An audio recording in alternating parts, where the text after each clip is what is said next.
My name's Jared. Welcome to my garage. I could say that I love cars, that I love JDM. I don't care. I'm just competitive. I'm here to beat my friends at stuff for no reason. Got my first RX-VII when I was about 17 years old. Got 3 FCs right now, 1 FD. So firstly, we got my 1993. It's nothing special really. It's just got a couple of those JDM aero pieces. Didn't run right when I first got it. Had a turbine leak, just smoke pouring out of it.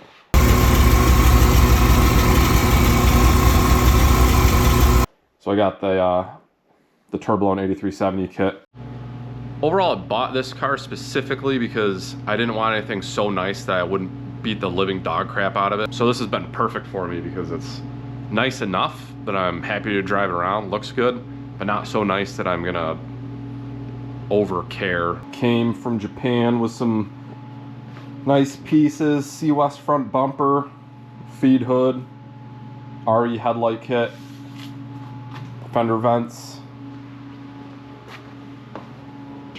the feed, side skirts, the nice sport double blade aluminum wing. Car sits on some real modest Web Sport SA90 wheels, 255, 40, R17s on the front and the back. Got the Hypermax 4 HKS coilovers, some other small parts like the AutoXC stabilizers, I don't even know how to pronounce it, Kawai Works lower control arms, and some Pettit Racing toe links. For the rear of the car, since I got to replace the hatch struts with the JP3 hatch struts.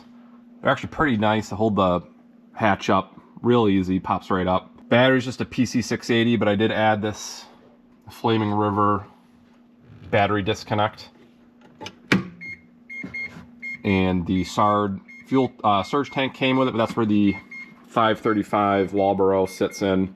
Gets fed by a Walbro 255 pump in the tank. I got the car, had the stock twins still. Turbine housing was cracked. Came with the V-mount. Came with the Gretty elbow. And a couple other goodies. It was on a Power FC. Came with the Commander. Like I said, the turbine housing was cracked, so replaced it with the EFR 8370 turbo, which is smaller than the 8374. It's just the 7670 and the 8374 combined to make this hybrid turbo. Got the Turbo Smart compact shorty, blow-off valve, internal wastegate. It's the aluminum center housing, the turboloan cast manifold downpipe, the Inconel turbine wrap. Since I got it, that was kind of the major upgrade. Also got the turboloan 500 horsepower ethanol fuel system kit. So it came with that ID fuel filter, the ID injectors, 1750 cc's, all 4 of them. Came with the radium fuel rails, the Walbro 525 pump, flex fuel. It's running on a Haltech Nexus R3, Bonsai Racing pulleys, new alternator, the JP3 voltage booster harness adapter, a new 180-degree thermostat, and the Pettit Racing air separator tank. As you can tell, this bay needs a lot of paint work, cleanup. But overall, it's not too bad. Also, can't really see them, but I got the R35 Colon plugs. See, like actual 2+2 seating that nobody in their right mind can ever fit in. I don't even know what the point of it is, besides the regulations for Japan. It's a tight fit for a big dude. But other upgrades include this nice Drake Lore center dash 3-pod gauge pod. Got my AEM water temp sensor, AFR sensor, and a mile-per-hour speedo sensor since this car reads in kilometers an hour. VCUs just hidden under the kick panel. It's connected to this Haltech 2x4 8-digit can pad. But it also is a really nice piece by Drake-Lore right here. I mean, it fit great. Also from Drake-Lore, I got this BTI 3.5-inch gauge column mount. The bottom I need to replace.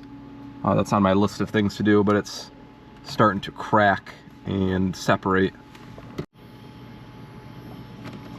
The BTI is pretty nice, but one thing I'm a big fan of is how the flex fuel sensor content right in the center. You can tell exactly how much ethanol is in the car. Right now I've replaced everything with 93 for the winter. That way I don't have to worry about some of the hydroscopic properties of ethanol.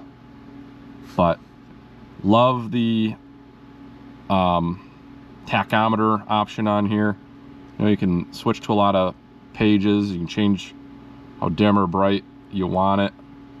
You can change your shift light.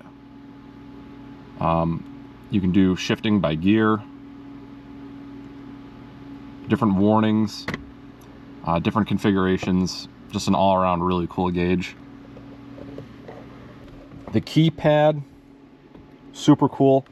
I got data logging here, boost down, boost up, incremental by 1 psi, a button just to get to max boost of 20, launch control, which is just on and off.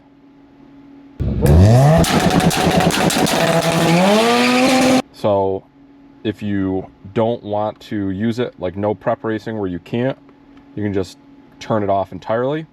Anti-lag, a little bit more interesting. You hold it down the entire time with the gas down, and all you do is release the button to start. It's got some other things I definitely want to do. I want to get the engine bay painted black on the inside. It's got stock ports. I'd like to get a street port going on it. Probably needs a rebuild sooner than later for coolant seals. Overall, I think it's a pretty great car, but there's a lot left I want to do to it. Probably do some drive-by-wire so I can do some flat foot shifting. I want to get more, maybe not more power out of the car, just a faster ET by kind of utilizing some of the technologies that are available through that Nexus R3.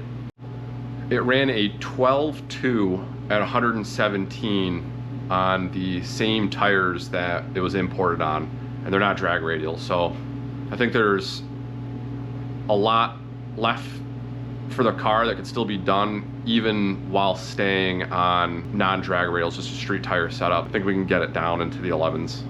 So I think that's gonna be the goal of this car, kind of just keep the lower power, see what we can get on the street tires on the quarter mile, and then take it to autocross.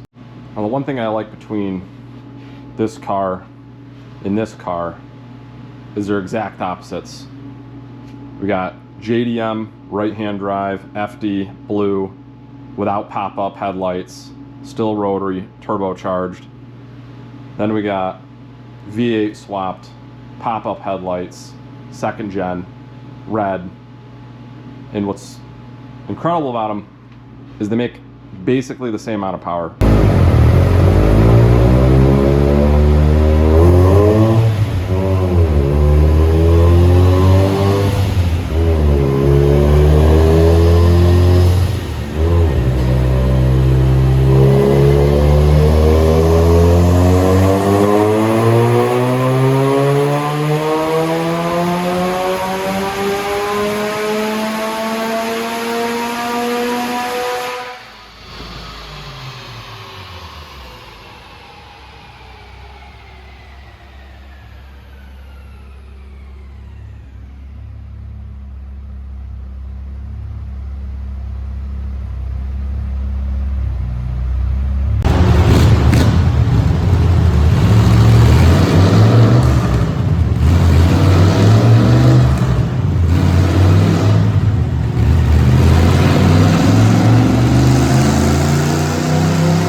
$370 to the wheels, and this weighs about 2840 on a cat scale, and this weighed about 2720 on a cat scale. It's just about a 100-pound difference between the two. This one's on drag radials, this one's not.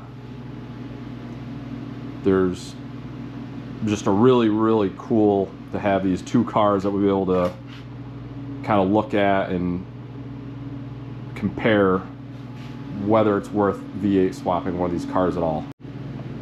One thing I absolutely just love about these cars is I got my first FC in about 2007, and everybody ripped on it for being a rotary. Just absolute constant mockery. And I loved it. I love that everybody hated it. It was my favorite thing about the car. Then RX-VII started getting a little popular and a little bit more common knowledge. And I was really against getting this V8 car, putting this V8 in the car, until I realized how much it pissed people off. And for no other reason than that, I did it. And that's why I love it so much.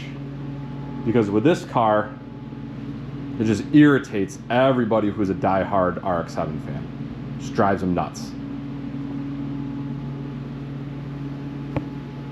And for people who like this car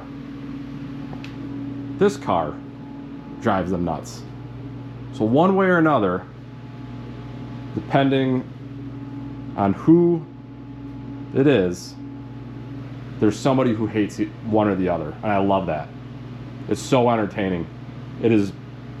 There's nothing that enjoyable about beating people with Mustangs or Camaros or Firebirds with a 383 swapped car.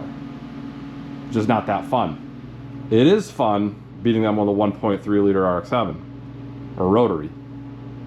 And people who respect JDM cars and build their cars around beating V8s, it's no fun beating them with a rotary, but it is fun beating them with a V8. It's a win-win having these two cars. It's the best part of them. This bad boy's got a lot more handiwork in it of mine though. It's a Gen 1 small block Chevy. Just this year put a hydraulic roller cam in it, broke it in, and it's pretty rowdy. It's a lot more rowdy than it was before on the flat tappet cam. I think it's going to be pretty aggressive.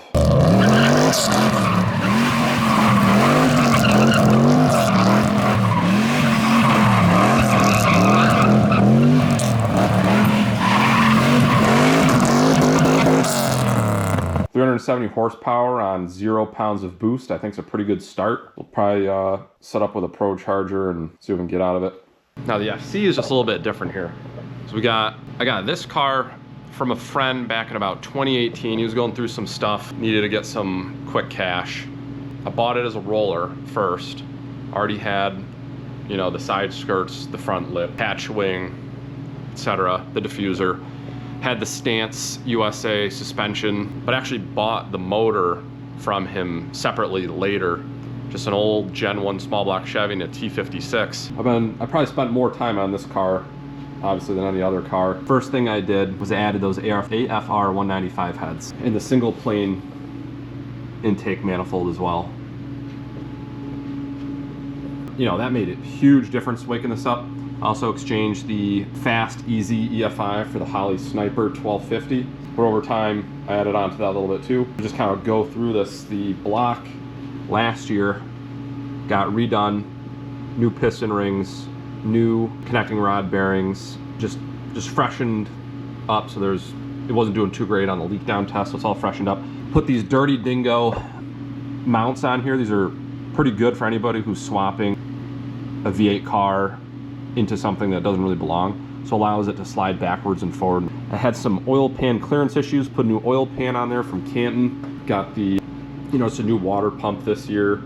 Flattened the headers where they bolt onto the heads so that they didn't have any kind of gaps.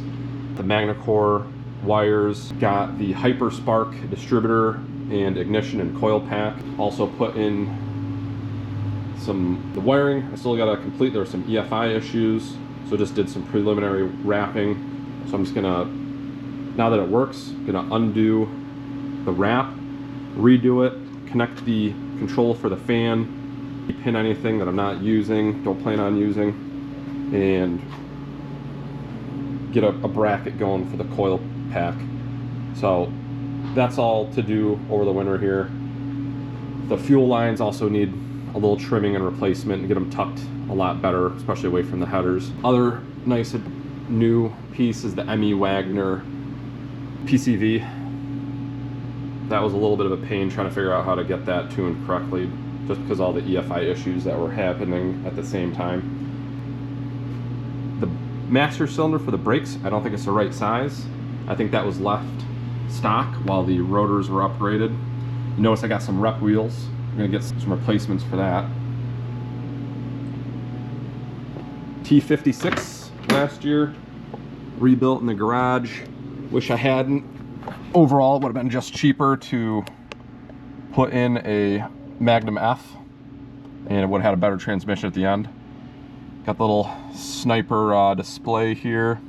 Got some wires to tuck. Actually got lots of wires to tuck. So that'll be a big project here.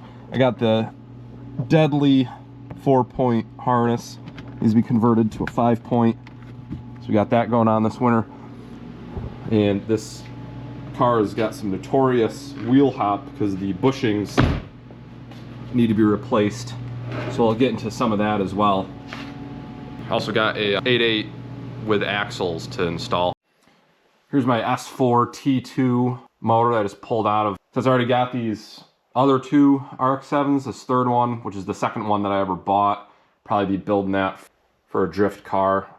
We'll take this apart and see if it's even usable. It's an old street ported S4 motor, the B&R Supercars Turbo. It's got a Pineapple Racing oil pan. It's got 3mm apex seals. It's probably been flooded for a while, so I have a feeling it's going to be fairly corroded when I crack this open. Might not even be usable, but there's only one way to find out. Over here we got my sick go-kart. Track's about a mile away from my house. I got smoked this year, my first year driving it. Beat by senior citizens and children alike. I'm about 40 pounds too heavy for my weight class. I'm gonna do all that I can to lose that weight for this next year. Thing's a animal. Absolute animal. Probably the third owner on this Top Kart Flash. It's got some work I need to do before next season with the brakes. Got new brake discs, but I think I also need the hub for the brake. I need to grab a new rod for the master cylinder over here that it goes to. It's got a different connection point. Got some shirts that I'm making in-house to try and fund these builds so I can beat that damn Evo. So check them out. Make all these t-shirts myself. Got a few more designs coming. Favorite here is just the simple sweatpants. I love wearing sweatpants when I work on my car so I don't end up scratching anything, especially when there's no metal tips here of the sweatpants. No belt buckles, nothing like that. We're just gonna build some RX-7s and have a good time.